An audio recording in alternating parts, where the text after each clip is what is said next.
Hello everyone, কেমন আছো তোমরা সবাই? আশা করছি প্রত্যেকে ভালো আছো। আমরাও মোটামুটি ভালো আছি। তো আজকে হচ্ছে সোমবার, আর ছোটো মেয়ে স্কুলে গেছিলো, তো স্কুল থেকে চলেও এসেছে। আর আমি ঘরের কাজগুলো সমস্ত কমপ্লিট করে নিয়েছি।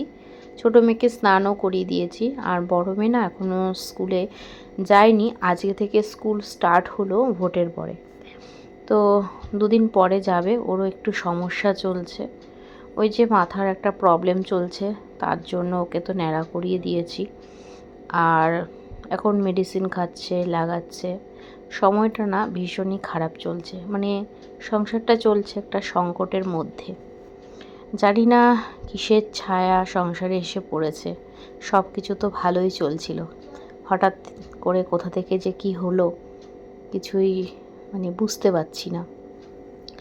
অনেক প্রবলেমের মধ্যে দিয়ে আমরা যাচ্ছি, সেই প্রবলেম হয়তো বলে বোঝানোর মতো না। ভীষণ প্রবলেম,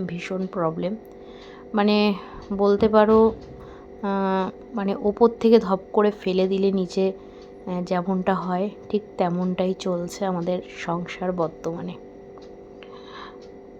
হয়তো পরিস্থিতি সামাল দিতে না পারলে একটা সময় হয়তো আমি বলবো যে কি সংকট, কি প্রবলেম চলছে। যাই হোক, এখনও পর্যন্ত তোমাদেরকে বলিনি যে কি প্রবলেম, তবে প্রবলেম তো চলছেই। তার মধ্যেও আমাদের বেঁচে থাকতে হচ্ছে দুটো বাচ্চার জন্য। তার মধ্যেও সংসারে সমস্ত কাজ করতে হচ্ছে, তার মধ্যেও কোনো অনুষ্ঠান বাড়ি সেখানেও যেতে হচ্ছে। সমস্ত কিছু তো কাউকে বুঝিয়ে কোনো কিছুই হবে না। তো যেহেতু আমাদের দুটো সন্তান আছে, মা বাবা ছাড়া তো সন্তানকে কেউ দেখার মতন থাকে না, তাই না? তো যাই হোক, আজকে বেশ অনেক কথা তোমাদের সাথে শেয়ার করলাম।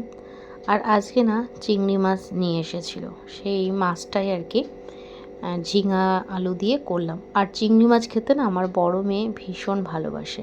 সাথে নিয়ে এসেছিলো এই গুঁড়ো মাছ। এই মাছগুলো না কাটতে অনেক সময় লেগে গেছিলো। যাই হোক, এই যে মাছটাও করে ফেলেছি, মাছের মধ্যেও একটু আলু দিয়েছি। এখন সন্ধেবেলা মেয়েদেরকে পড়তে বসিয়েছি। আসলে দেখবে সব সমস্যা না বড়দের মধ্যে থাকলেও বাচ্চাদের মধ্যে দেখাতে নেই।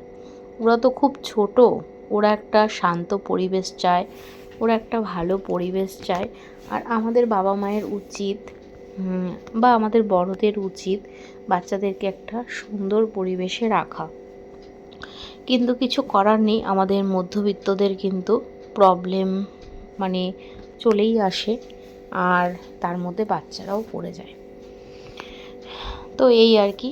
আর দেখো, এই ছোলা খাচ্ছি, ঘরে ছোলা ছিল একটু, তো সেটাই খাচ্ছিলাম। আর ওদেরকে পড়তেও বসিয়েছি। ছোটো মেয়ের আন্টি এসেছিলো, পড়িয়ে চলে গেছে।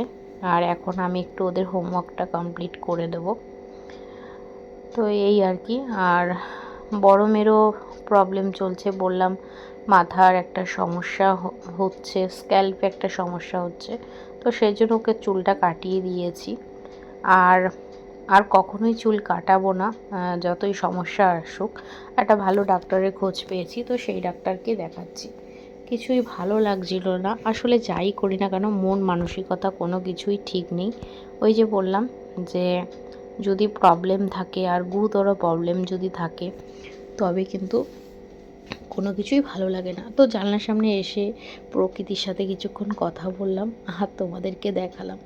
ওয়েদারটা বেশ থমকে আছে, একটু বৃষ্টি হলেও মন্দ হয় না, গরমটাও কিন্তু বেশ জাঁকিয়েই পড়েছে।